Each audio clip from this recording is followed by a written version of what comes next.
Welcome to the Leader Equation. Today we have a really special episode. First of all, it's number 30, Christy. We've done 30, which is so fun. So welcome to the Leader Equation. We have Matt Miale and we have his Director of Client Care, Allison Dahlman of the Miale team, and REProfit, which we're going to talk a ton about because so many real estate agents need it. So we'll get there. Ops people need it. Ops people need it. So fun. If you hate QuickBooks, this guy's your guy. So if you don't know who we are, I'm Lindsay Soprani, CEO of Soprani Consulting. We're the top recruiting and consulting firm in the country for all things real estate. And I'm here with my lovely co-host, Christy Belt-Grossman, CEO of Ops Boss Coaching, which is the ultimate resource for training and coaching for real estate ops bosses. Welcome to the Leader Equation. So really quickly, Matt and Allison, how many years have you been working together? What does that look like? And then can you just give us a brief description of how you got into real estate, how you guys, who you are a little bit so that people know who you are, and then Christy will take it from there. Sure, I'll take it. Allison and I have been in business for 10 years, just about, right? What do we have, we're down to months before it's the 10-year anniversary. Allison, by the way, will have to remind me of that day. She'll have to remind me, hey, just so you remember, today is our 10-year anniversary. And buy her own gift too. Yeah. You owe me something? Yeah. Yeah, totally. Buy yourself a gift. We started. Really quick, I always get promoted on administrative professionals. Yes, that is. Get promoted that day. It's amazing how every year that happens. Awesome. She one year, this is probably about 5 years ago, she reminded me, she was like, it's Administrative Professionals Day. And I was like, oh, I have what? Congratulations. You're promoted. You're now an executive. So congratulations on Administrative Professionals Day. I am giving you a promotion to executive level inside of the team. So way to go. So that makes me sound so shallow, but Allison and I we have a great relationship. We've been together for a really long time. And really, Allison came to the team when I was in the burgeoning early phase of building a team. I was doing a lot wrong. I was a good real estate agent, but not much of a leader, and really had big vision, but no experience, right? And so that's 10 years ago. We had, at the time, another administrative assistant and one buyer's agent who's still also with our team. So also coming up on 10 years. He's got, 2 months on you, Allison, right? He joined the team 2 months before Allison did. That's awesome. Yeah, it's awesome. And we came together really out of a conversation where Allison was in a career change and looking for an opportunity. And I was like, look, this is what I'm doing and what I want to do. And I'd love for you to join me and come along on this ride. And boy, it's been a ride. It's so what we have today versus what we had then, such a monumental shift. So yeah, that's how we came together. Awesome. Anything to add, Al, or?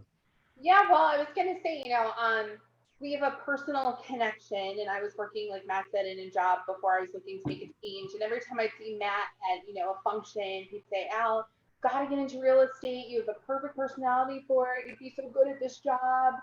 And I finally just decided to take my real estate test. And I was like John F. Kennedy Jr. with the bar. Definitely did not pass it the first time. Took me a few tries.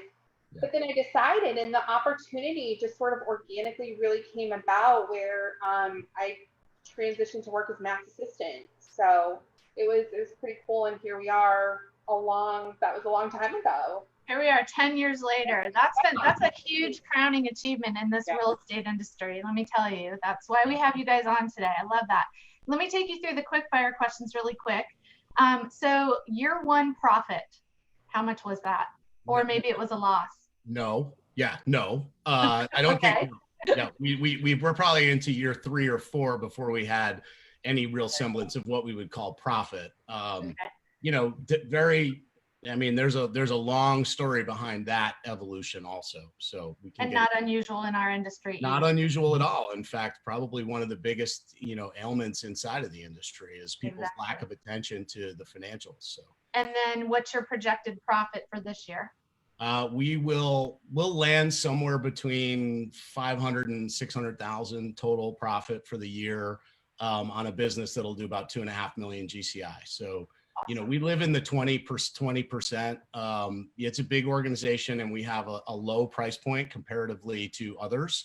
So, typically we're in the 200 to 240 price point on average. And so in order to have that kind of machine, you need a lot of infrastructure. So it's, we always hear the 40% holy grail, but it's tough to hit that. Well, you also have other businesses, right? So that's the whole object of the game, is to get this to your 20. If you're not, are you still in production? Yeah, I still am. Okay. Yeah. And that's again, like, that's kind of a cool cultural conversation also, that like, I actually believe that if you're going to play this game at the highest level, you need to still be on the field as long as you can. There certainly comes a time when, it makes sense to step back from it, but it's just really good for the team. I mean, I don't necessarily wake up every day enthusiastic about going out and signing a listing agreement. But being in the game makes me a better leader for the team. And, having those daily interactions with clients, it makes me better at what I do. So I don't know that I'll give that up entirely for a very long time. I get that. My coaches are all still in the game as active COOs on their real estate team. So it's the same thing. And then how many people are on your team, and how many people are part of the REProfit team? So how many people are you leading total? We have 14 full-time agents on the team and a staff of 4 administrators that are full-time. So total, it's 18. We have a couple of part-time people, and we have a number of people that are contract performers inside the organization that are they're not full-time because their role is not all the time every day, but they're participating, and they're integral to our success. So total, we're at about 22 to 23 people at any point in time. That I'll put it this way, that's how many people we invite them and their spouses to the Christmas party, right? Like, they're that important, they come to the Christmas party, right? So and then REProfit is actually a pretty lean operation because we built such a strong and powerful software platform. There's 4 of us that run that entire company: myself, my business partner, who's also our operating partner at Keller Williams in Greater Hartford, and the regional director for New England. His name is Matt Erdman. And so he and I are the founding partners of that company. And then we have a staff that basically manages customer service and coaches our customers through using the platform. Love that. Okay, so final 2 quick fire questions. Each of you, how many streams of income do you have? Well, it's a funny, timely question because I'm doing my taxes, right? So I'm up to 5 different streams of income at this point. Nice. And what about you, Allison? 2 for me. Okay, awesome. And then superpower. What, you can either do your own superpower or what the other person's superpower is. I'll let you go first, Allison. Put you on the spot. I think, all right. I think Matt's superpower is his vision and his ability to, the right way I want to say this, like, he catapult people. Like, people just attract to him and like hang on to every word. Everybody wants to listen to Matt speak. He's awesome. Like, I'm blushing. An audience. And, yeah, he's got an amazing vision. So I think that's one of your many superpowers. Thank you, Allison. Allison is probably the most caring person I've ever had the opportunity to meet or be in business with. And there are things that she thinks about in regard to how people will feel that wouldn't even hit my radar. And so in regard to having a person who really has a global perspective about how we influence the world around us, she is an absolute superhero. Like, cape, boots, the whole deal. Like, she kills it. And it's such a compliment to my personality, which is very hard charging, very forward, nothing's ever good enough. Like, and that's not, because I don't think people try hard. It's just that I'm wired to see improvement all the time. And Allison will very gently remind me sometimes, like, hey, you might want to tell that person good job too, not just do better, right? Like, once in a while, that's important. Which, by the way, is probably the hardest thing about her working with me, because she's so empathic and caring, and I don't do a great job of always telling people how awesome they're doing. So, like, she has to put up with quite a bit in order to be in that in that sphere, I think. So that's why she gets promoted every year. Well, good. Every year. Dive into Totally. this question. So Absolutely. for those of you who have not joined us before on the Leader Equation, we are chatting with owners, founders, CEO, entrepreneurs, and their shotgun leaders inside real estate and beyond about what adds to the leadership formula, what subtracts, what divides, and most importantly, about what multiplies your results. So I'm going to throw it back to Lindsay, and we're going to dig into the questions because I want to hear about those two opposite personalities. Yeah, and I love that. I mean, I can't wait to dive into the empathetic and like in who you are and just how that goes, because a lot of times, and so I'm just going to go right into it, which is not on our questions, so I apologize. But, you know, a lot of the times, the person who has the empathy, you know, gets forgotten by the leader as well. And so most of the time we see that person kind of jet out and not be happy. I love that you guys have been together for 10 years. And so, you know, with that dynamic, just that one dynamic, how do you, you know, what happens with Allison? How do we love on her? Like, how do we support her? Or does she remind you? Because that's what a lot of us do. Yeah, it's a great question. I think that if I were to grade myself, I'd say that I'm living probably at a C- in that category at best, right? Because we make mistakes inside of leadership that we think people are motivated by the same things we are. I actually think we all, whether you're in leadership or not, we all make that mistake, right? And so a lot of times when I want to let Allison know that she's doing an amazing job, like I say, well, here's some money, or you know, here's some promotion, or like, here's some additional responsibility, right? Like, because I think, because that's what would fire me up. And sometimes that doesn't work, right? And over the course of any long-term relationship, I mean, ask anybody who's been married for 10 years or worked with anybody for 10 years, like, then eventually like things kind of can boil over, right? And so we've had many of those moments where Allison will come to me and be like, you know, I'm freaking pissed at you, and you know, this is not working. And I'm like, I don't understand. Like, what's not working? Like, we're winning. Like, we're killing it. Like, you're doing amazing. Like, you're making more money. Like, what's not working? And so there is, the best way I would put it is there has to be conscious effort. And I think one of the things that we have that is really, I think we both trust and love each other fundamentally. Like, I trust that Allison has, at the core of who she is, she does not want anything bad to happen to me or the team. And I think she believes the same thing about me. And so even though we sometimes operate in different silos of how we reflect that, fundamentally, that's the baseline. You've got to know that the person you're in business with loves and trusts you, and that you can work with that. You can work through anything. Anything can be worked through. And it's not like that was an overnight, you know, thing. Like, that's an evolution of time that it's taken, you know, because like we've taken personality tests. I'll never forget, we did this with the team. I forget which one it was, like a year ago. And yeah, recently. We're literally the exact opposite. Like, you can get more polar opposite than that knife, but that's why our relationship works. We're like yin and yang, good cop, bad cop. You know, I know what he's thinking before he thinks it. And again, it's just one of those things that over time, it's just, you know, the trust factor is huge in getting to know your team, your leader. Allison, how long did it take you to get to that point?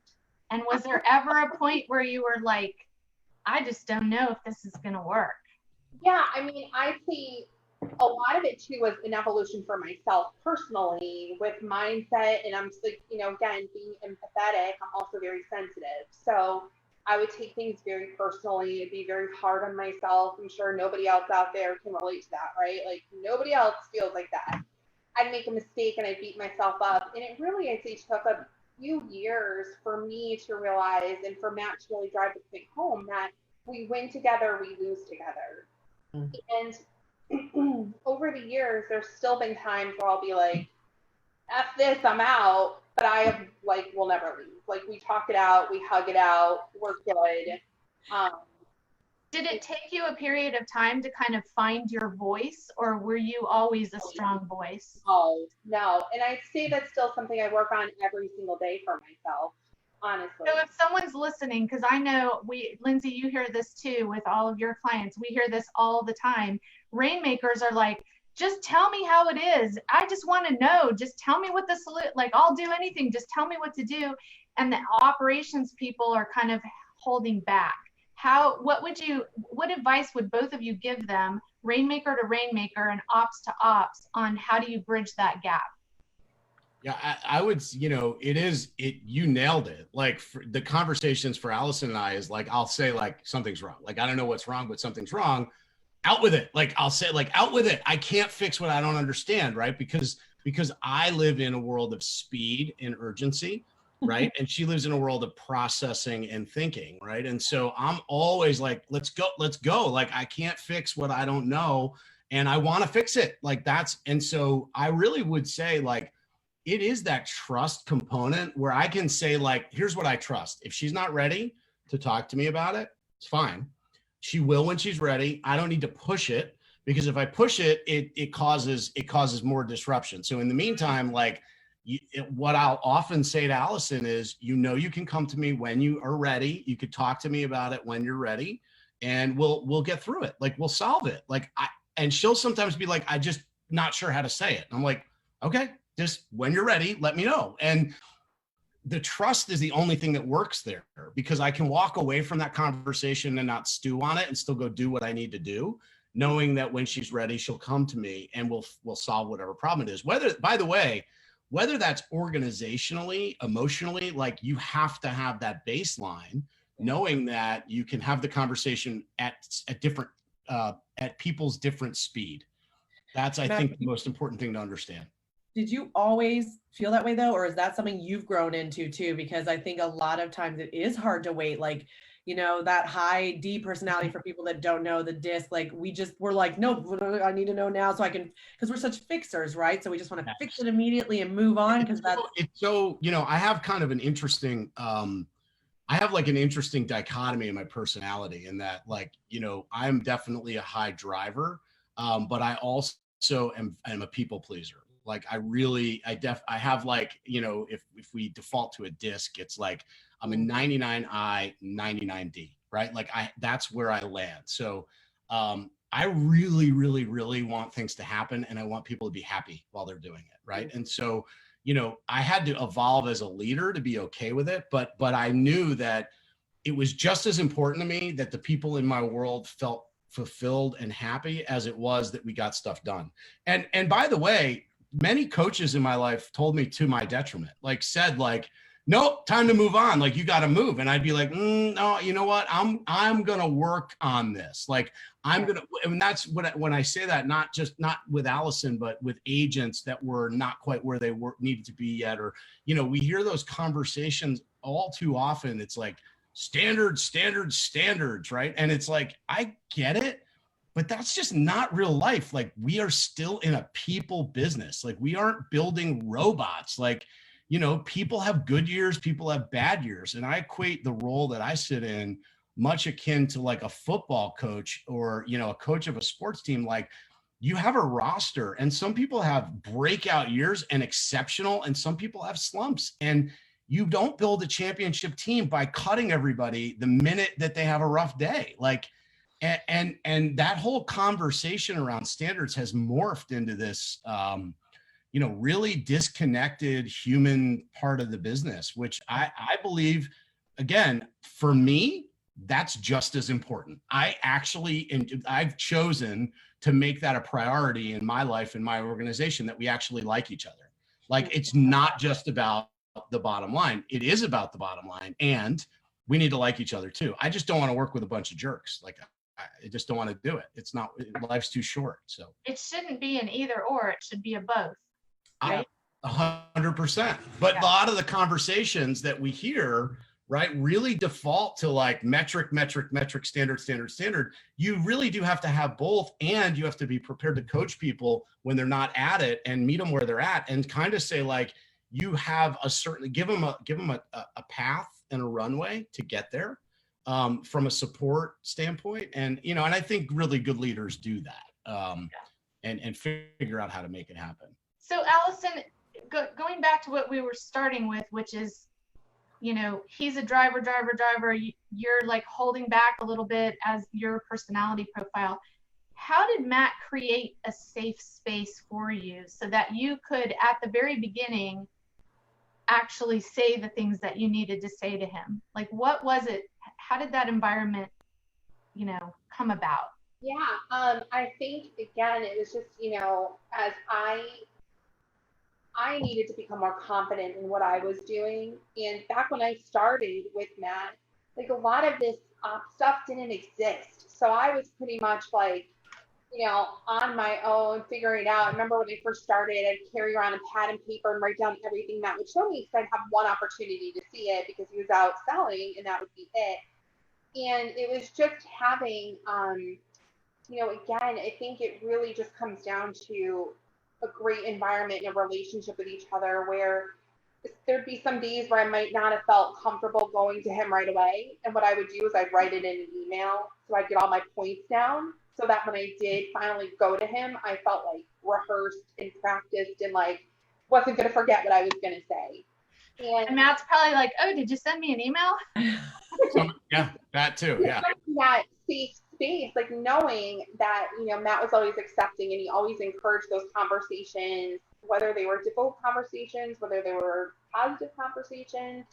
But we've always sort of had that environment of, just be honest, just come and, we'll work it out. Like we'll figure it out. We'll work it out.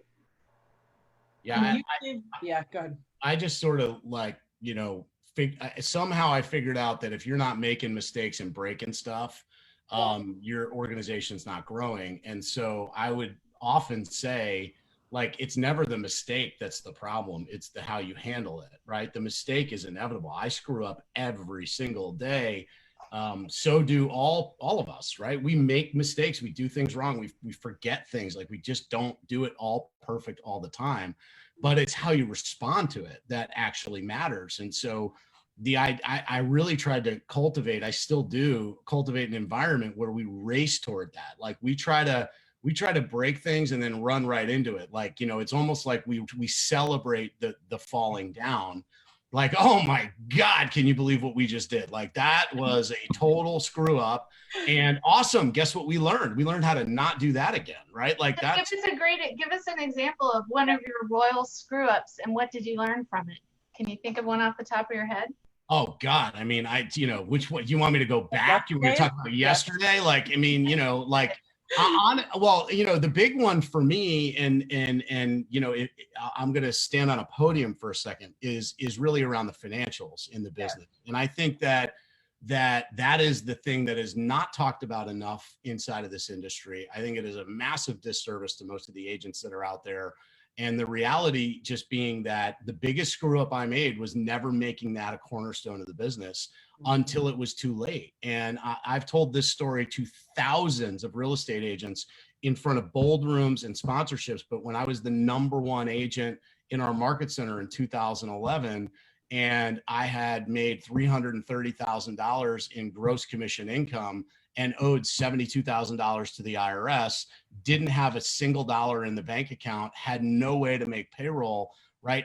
That was my reality. By the way, inside the market center, I was on the ALC, I was teaching classes, I had all the medals and the plaques, and it was just this massive breakdown in like the life you're living versus the reality. And that caused major problems. Like that isn't an overnight fix. That's not like, oh, I screwed up a listing presentation, I said the wrong thing. Like you build that kind of problem over a period of a year, and then you dig out of it over a period of 4. Yeah. And so, the major screw up there was that, but here's how I responded. I said, okay, I'm going to have to fix this, right? Like I'm not going to quit. I'm not going to run for the hills. I'm not going to declare bankruptcy. I'm just going to fix this. So one step at a time. And guess what? We run an incredibly lean, very profitable company now that is secure. Everybody's employment is secure. Like people understand the value of that. And it's one of the 4 pillars of my organization, which is profit, production, growth, and culture. And we talk about that outwardly with all the agents that like, I want you to understand, like, yes, we run a business that is profit driven, because if we don't have profit, I can't add any new opportunities. I can't create new things for you. I can't add, additional software platforms or lead, like that stuff doesn't exist unless we are profitable. And I lived through that. So So was Allison with you during the time that you described when you were making 330 and owed the IRS and all that stuff? So Allison, were you like raising your hand going like, dude, we can't do this. This is not working. Or were you like freaking out? Like, I'm going to lose my job. And the reason why I ask this is because I see this all the time. And what I see is ops raising their hands and agents saying that's none of your business. And I don't agree with that. And I'm just curious what it was like for you guys. Yeah, I mean, I didn't have a huge insight into that at the time because, again, it was a long time ago. But, there were a couple, like, there's one time I didn't get a paycheck on a Friday when I was supposed to. And I was like, what is happening? And, again, to me, as someone who's kind of green and not really knowing, I thought we were doing amazing. Like Matt said, we had, we were like, one of the top performing agents in the office, and we had people who, everybody looked up to us. I was the person everybody came to in the office with questions about, how to write a contract or how to fix the copier. I mean, it was like very broad. So I really didn't know at the time what that looked like for Matt. Yeah, and I would add to that, I didn't either. Like that's actually, I think that Allison wasn't like sitting there doing QuickBooks either. We just hadn't made that a priority, which, by the way, is actually the problem. The problem isn't that there's total transparency and people are making bad decisions. The problem is they don't have transparency or clarity about what's even happening. Right. And the bag of snakes and the mess that most of us create by going and generating GCI and then spending the money as fast as it comes in and increasing our lifestyle to match our GCI, but not actually our net income, right? All of those things happen at the same time. And it doesn't take long to create a massive problem. 8 months of that, of taking your eye off the ball, and all of a sudden you're in massive debt. And so like, it was an awakening where, I made $330,000, but I was overpaying people. I was just doing, it wasn't like that money showed up in Matt's bank account. I was going to say, it's not like Matt was taking off for a month and going to Tahiti. No, at all. Like I was really, like the phone would ring and it would be a sales guy from, Joe Schmo company offering to put an ad here with our logo on it. And it'd be like, let's do it. That's exciting. Like, yeah. Get out there. So money was getting reinvested in the business, but we weren't tracking what return on investment we were getting. We weren't tracking anything that, was just spending. So what do the conversations look like on your team? Who's in charge of what? How often do you guys talk about money? I know you're using REProfit, I'm assuming. Yeah. Tell us what that looks like now. Like you've gone from E to P. What does P look like if I'm a listener? So we have a COO on our team. And so his name is Ed, and Ed is our, he and I review every Friday morning. We review our literally weekly expenses, weekly income. And we're so dialed in on numbers at this point that we're tracking, we're down to the penny weekly. And so and we're lean. And the best example of this was when COVID showed up. Was that we were able to take such rapid action inside of the business. We cut 28% of our operating expenses literally overnight. And it was just like, we already know the things that are in the B level category of not really sure if we want them. Let's get rid of everything that's not absolutely mandatory to keep the lights on and see what happens, because we have no idea how the coronavirus is going to affect us. And so we cut OpEx by 28%. And then simultaneously grew the business, which was like, oh, we definitely didn't need all that stuff. Like, look at what's happening. And we're also, because I've gone through that experience of overspending and not tracking, I'm very tight. Like, we are lean in our business, except in one category, salaries. Like, we are not lean at all. Like, we're way out of model. I absolutely pay my people. Like, that to me is the number one thing. Like, I will pay for a performer all day long. And that includes our agents and bonus our agents. Like, I believe that we can build massive enterprises off of effort and energy.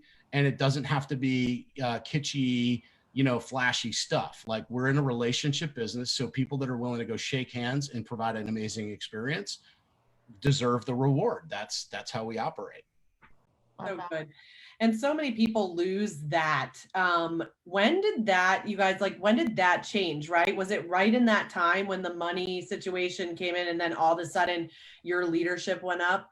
And then my second follow-up to that is, do your other numbers get tracked the way that the money gets tracked now? Yeah. Yeah. Evolution. Yeah. Right. Evolution, not revolution. We rolled out mandatory tracking on the team 3 years ago. Okay. So prior to 3 years ago, everybody kind of did what they did a one-on-one with me. And it was kind of like, let's talk about your pipeline. And to varying degrees, some agents had a pipeline prepared in a spreadsheet with, precision numbers, and others were kind of like, well, I got Bob and Sally, Tony, I met him at an open house. He's definitely going to buy, so we had no transparency into the production side of the business at all. Yeah.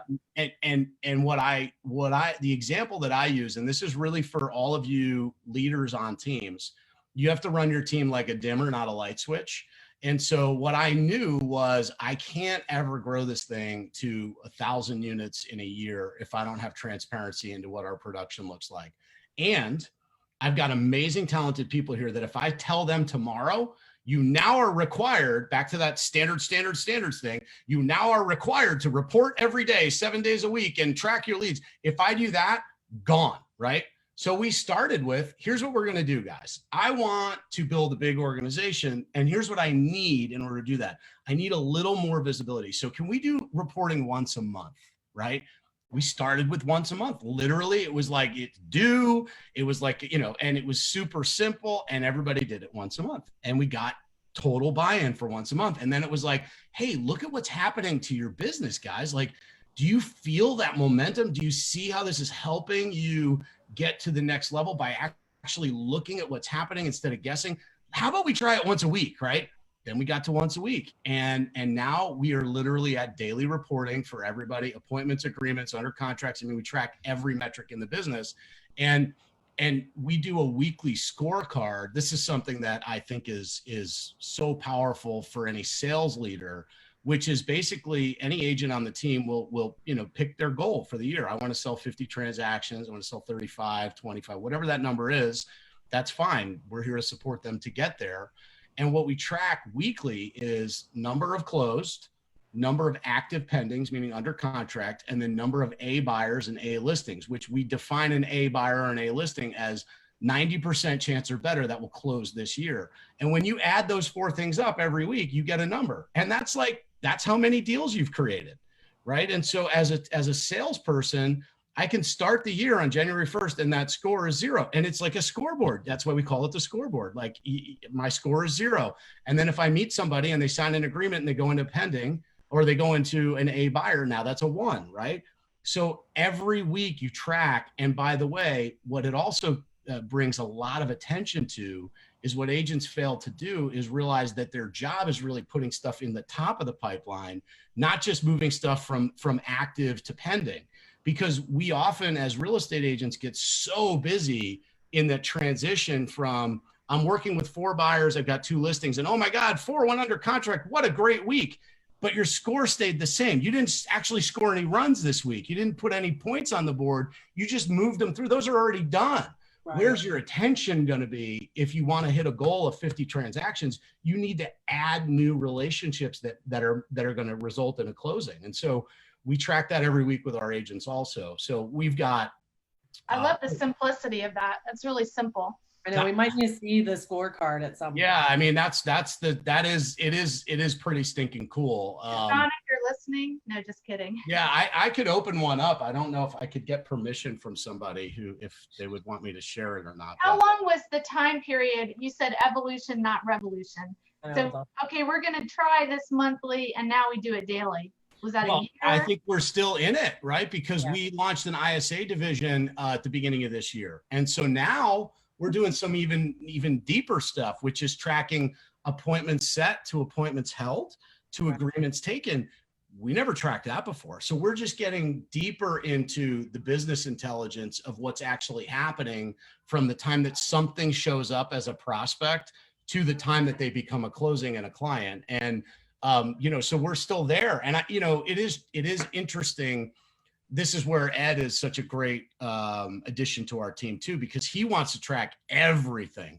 And so, and I'm all about simple, right? So I'm like, no, 4 numbers. Like there's got to be like, it's like a car, not the Millennium Falcon, right? Like you need like I need a gas pedal, speedometer, oil tank, like, that's too much, right? So he wants to track everything, which is awesome because you can start to derive some information out of it. But overall, though, Christy, it took 3 years really for us to get to daily reporting.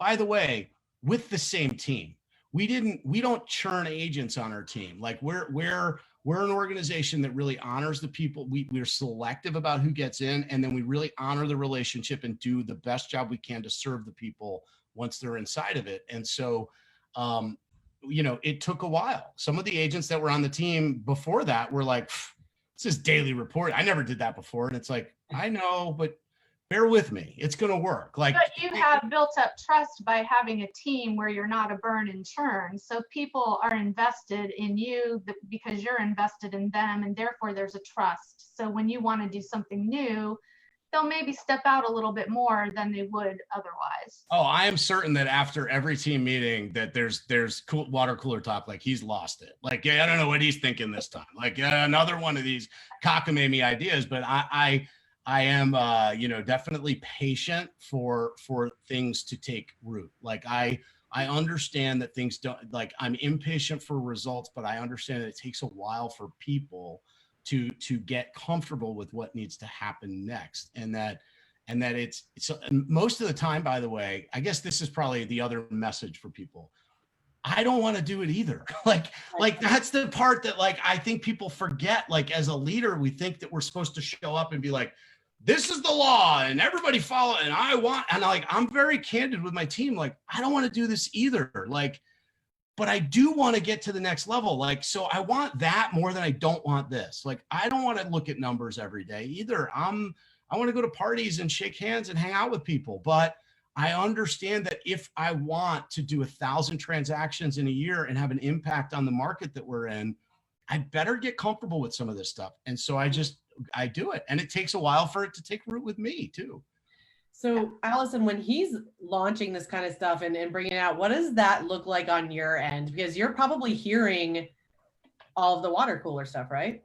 Yeah, I mean, I think that's, as the director of client care, I take care of not only our clients, but I take care of our team too. So I think that, most of the people join the team, honestly, because of Matt and because of his vision. And I think they really, everybody wants to come along for the ride. Like we have an incredible path built that we're going towards. So everybody wants to be here.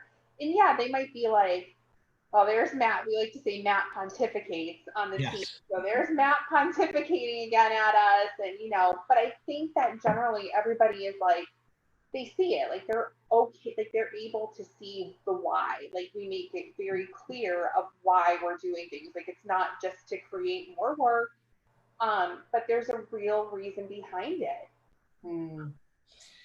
That's awesome. Well, go ahead, Christy. You were going to say something. No, I was going to go into a different subject. So if you have a follow-up, go for it. Oh, go ahead. Do it.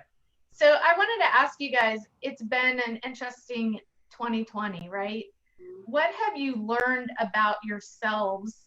Where have you grown in your leadership, and what weaknesses have you discovered that you're now working on? This has been a crazy year. The major thing that, I've learned that I definitely have a tireless work ethic, that I can grind like at a really high level. I've always known that, but this has been the most in my lifetime. I'm 45 years old, and I don't think that I've ever worked as hard as I've worked in the last 6 months. And that looks a lot like things that make me so uncomfortable. Like, we moved when COVID showed up, we moved immediately to like morning rise up calls and live lead gen on Zoom and like things that really don't define our team. And if you would have asked me a year ago how to define our team, I used to say our playbook is the people we know. So last year we were 73% repeat referral and sphere business, and that was at 360 60 transactions, right? So this year we set out with a goal to do 1,000 by building 2 additional business models and and driving that people we know business model. Well, a lot of that was driven by 36 planned client events. And I mean, we are people that shake hands and go belly to belly, and that all went out the window. And so rapidly, we had to adapt and very quickly figure out, number one, do I have the team that even wants to do this? Because these people didn't sign up for this. But the only way to get through a pandemic shutdown is to be in contact with people all the time. And that looks a lot like cold calling. And nobody that joined our team said, you know what, that's a phone burn and churn and burn, grind them out business. Nobody wanted that. And so it was March 13th, and I called an all team meeting, and they had just canceled schools in Connecticut. And I just said, okay, here's the deal. It's all going to look different. It's going to be hard. I don't want to do it either. And we don't have a choice. We're going to have to figure out how to adapt to this if any of us still plan on being in business. And I have no idea what it's going to look like. Nobody knows what it's going to look like. And so we just turned it up and started doing things we had never done before. Many of those things are going to stay, no question, because our production this month, we're going to close 13.4 million in total volume and 51 transactions. That's a record for us in July. That's the biggest month we've ever had, total number of transactions. And that's the benchmark we shot for. So something we did worked. So yeah, I think from a leadership standpoint, I learned that there's definitely a gear in there that I've got, and that also I believe everybody's got that gear. And as leaders, it's our job to help cultivate it for them. I think when Allison said what your superpower was at the beginning of the show, that your superpower is vision, that's what took you through this period. I've watched, and Lindsay, it's the same thing. We coach so many teams, and I have teams whose production is 23% up year over year this year. And then I have teams maybe not in coaching, who we're mentoring or talking to, who are struggling. And the difference I see is exactly what you said. You may have had fear, but despite your fear, you stepped in with courage and painted the vision of this is how we're going to move forward, and you moved forward versus letting the fear paralyze you into not moving at all. Yeah, it's interesting because in some of the circles that I, run in with other agents, it was invigorating too. That's part of, I enjoyed it. I was fired up. I was like, oh, some new mountain to climb, right? By the way, exhausting too. Right. I am more tired than I've ever been, but that challenge really fired me up and got me into it. And we did so many crazy things, which worked. They were awesome. And they were so different from what our team looked like a year ago. And many of them will stay. And by the way, that was where the reporting stuff really took a new level, because it was like, hey, look, what are you going to do if you're not working, right? We no longer have the ability as real estate agents to go out and hide, right? Oh, I got appointments. No, you don't. No, you don't. You don't have anything. You're sitting at a desk just like me. And I know it stinks, but I'm on Zoom for 12 hours a day. So you better be at least on for 6. I don't know how, get it done. And everybody really rose up and did it. And how are you guys handling, and maybe this is a question for Allison, with the empathy strength? Empathy is number 1 on my strength finders, by the way, so I resonate with that. How are you handling people on your team who are dual working parents with young children at home, for example, facing a whole school year now of potentially homeschooling? So fun. I mean, I think that from an empathy standpoint in general, when COVID first really came, it was checking in with all of our clients to see what they needed and our agents to see what they needed. And one of the things that we have is an amazing culture on our team that everybody's got each other's back. If you need something, we got you. You just tell us what you need and someone will help you. So, the young kids, we have a guy on our team, he's been homeschooling he still jumps on a Zoom, but he'll just tell everybody, hey, I'm doing school, I might have to jump off early. And it's okay, no problem. Go do what you have to do. We're good with that. So, I think that understanding of just making sure that everybody feels supported in however we can, that message is super clear. Yeah, that was definitely very much a part of that transition. We did have we have several folks on our team who have kids at home. They had to homeschool and go through that. And we just said, we're going to meet you where you're at. Like, I assume that it doesn't change your income requirements, right? And the answer across the board was no, it does not. And it was like, awesome. Let me help you figure that out. Like, one thing we don't have is anybody that is in a position.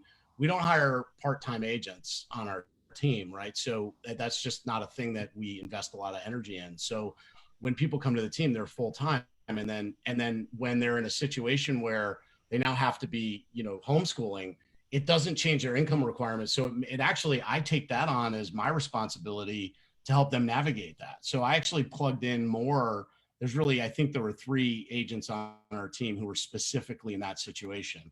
And I plugged in more to them around like what's going on. And then to Allison's point, they helped each other. Like, they would be like, hey, I'm going to have the kids all day today, so I'm totally going to be off the radar. Do you want to drop your kids off? And we started having like little day camps and stuff, which was super cool. And, Super cool. and it's the right time to, again, this standards like, it was the right time to not be a bear about, oh, you didn't hit your number. Like, it's the right time to show people that we're actually more than just churning out numbers, because at the end of the day, like, somehow you're gonna have to figure this out unless you're changing careers.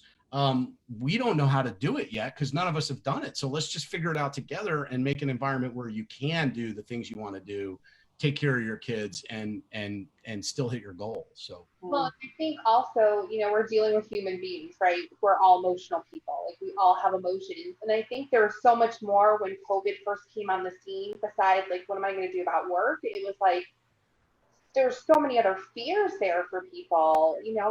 What if I get sick? What if somebody in my family gets sick? When am I going to be able to, are we going to have groceries available? Do we have toilet paper? I mean, there is so many different things, and it was really just slowing people down. And honestly, I mean, I know I could speak for myself with this. Like, there were several times where I was like, it wasn't just the work thing. It was just the heaviness of what was happening in the world that just, sort of, I think everybody had it, it got to them once or twice or maybe every day, but it was just like we all were there for each other, and we're still there for each other, which I think, again, that culture that we have. Well, people would get angry if we don't ask you what was the hardest thing you guys have gone through together. Did you ever consider not being partners in this business? Walk us through that, because that's one of everybody's favorite questions. What do you think, Al? Oh yeah. No. There was no pause there.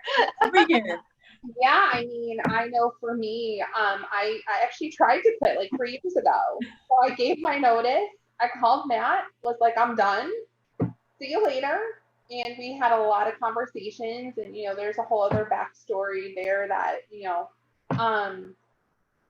yeah, and I remember you talk about that a little bit. Yeah, I was like, what was the backstory? What was the core issue that caused you to tender resignation?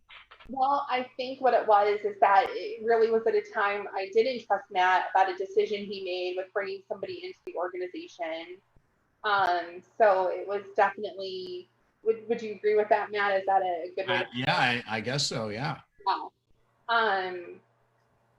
So I kind of had someone new came into the organization, and it was just not a good relationship from the get-go, like from the very beginning. And there wasn't a lot of credibility there for me. So I had a hard time sort of trusting this person.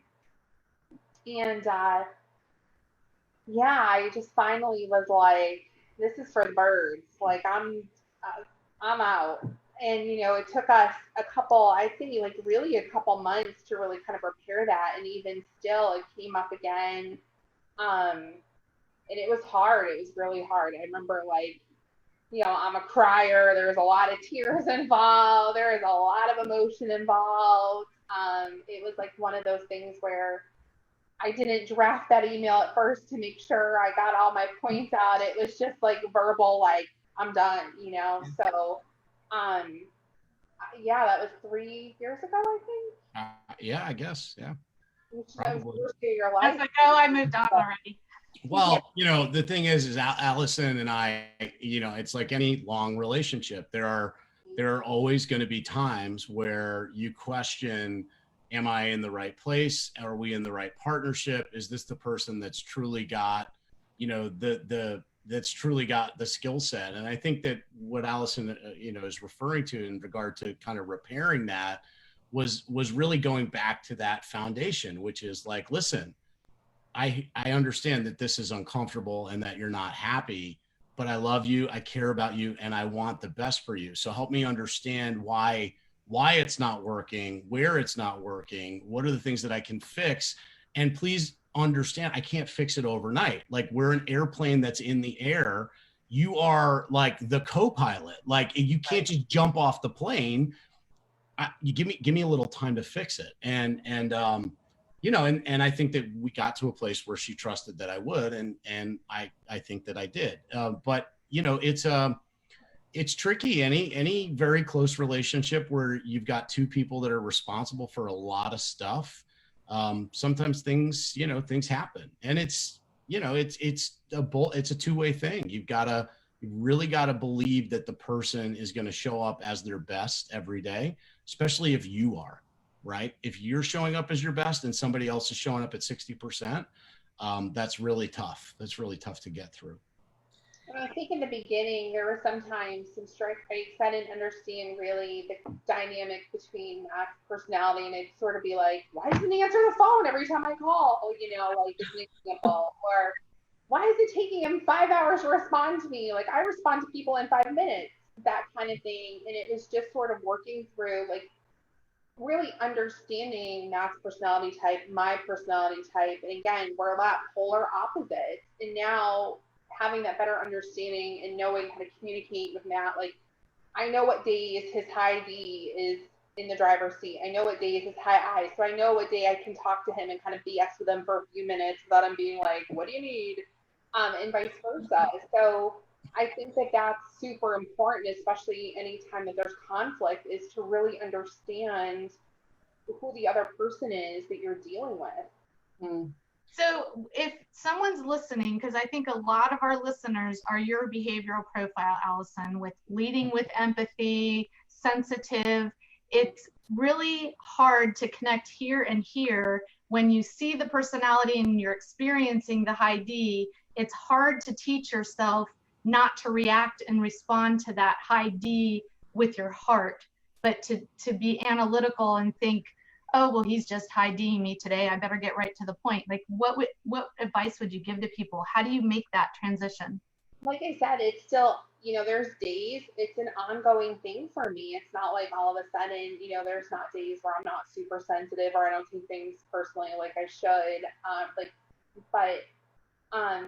I'd say it's just,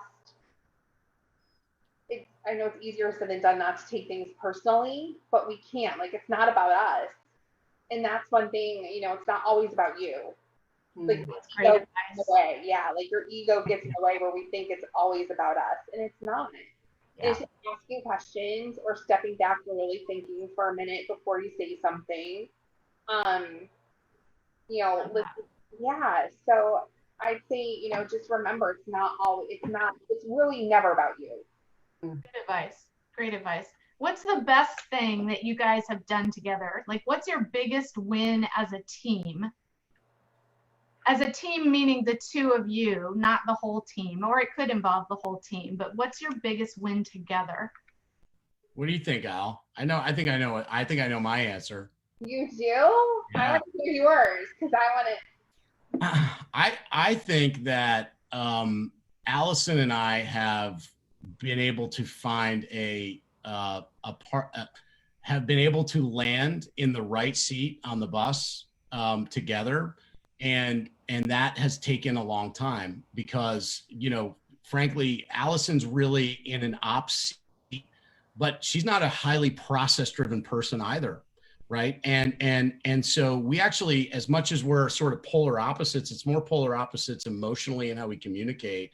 than it is from our tactical skill set, right? And part of what, our mission statement on our team is we empower people. And what I think is the thing that I'm most proud of, the thing that I think that we've accomplished together, is that I think that we have created a relationship that truly empowers one another, that she puts me in a position to be better at what I do, which is not loving on clients all day long, because I'm not really great at that, right? Like, I'm very tactical and business driven, and I love my clients, but I do love them and I want the best for them, but there's a lot of hand holding and touching and things that I can't do. I can't muster the energy to do it all day. And she does that, which empowers me to go do more of what I do. And I think that that's Allison's skill set. She is exceptional at that. And so, like, putting her in that seat, she can have a day of doing that and feel like she's on cloud nine, because she's been able to do the thing that is so natural and good for her. And that, by the way, is not your standard typical relationship. That's an evolution that took time for us to find the seat and create it. So I think that's what I'm most proud of, and that, by the way, is kind of the core of how the team has evolved from when she joined the team, when it was me, her, and one other buyer's agent, to now 14. We do that for everybody. Empowerment is our goal. Is this thing going to empower that person to be the best that they could be in the role that they're in? So what do you think, Al? What have we done great? I love that. And what I'll add to that, though, is that for me, for a long time, it was always like the next evolution of my job is to become the director of operations and to do. And I thought like that was the job I was going to take over. And what I really learned is that I'm not a driver. Like, I'm not going to, I am so much better suited in the seat. And it was really a hard thing for me to sort of accept at one point. But like Matt said, now that we've sort of found it, it's like I get to talk to people all day long. And there's always, most are great conversations, some are not, but it's okay. I really, try to understand, like, it's almost like it's fun for me to try to understand what's going on, or, but for, I just love that, like, where we've grown from a team perspective and what we've done together. Like, Matt has never, ever, it's always been like what we've done together, like, it's a partnership. So I'm big on pronouns. It's always we, not me.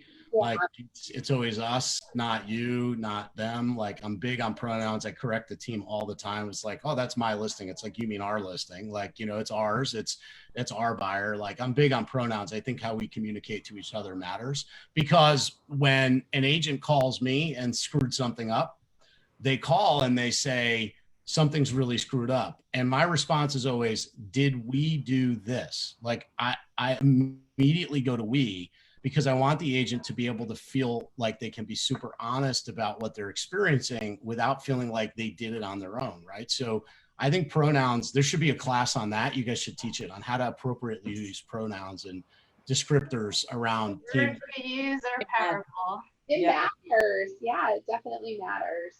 It does. Oh my goodness, you guys, there were so many good nuggets in this. We want to honor your time and everybody else's. If people want to get in touch with you, how can they do so? The mialeteam.com. That's our website. It's got all our contact info. My cell phone, 860-416-1815. You can text me, call me anytime. Find me on Facebook, Matthew Miale, M-I-A-L-E. As well as REProfit.com. And yeah, REProfit.com as well. Yeah. PROPHET.com. Correct. Which just that, it's profit with the spell on the word profit, but also the profit that will lead you to the promised land. So real estate profit, that is where you need to be, is follow the profit to your profit. So love that.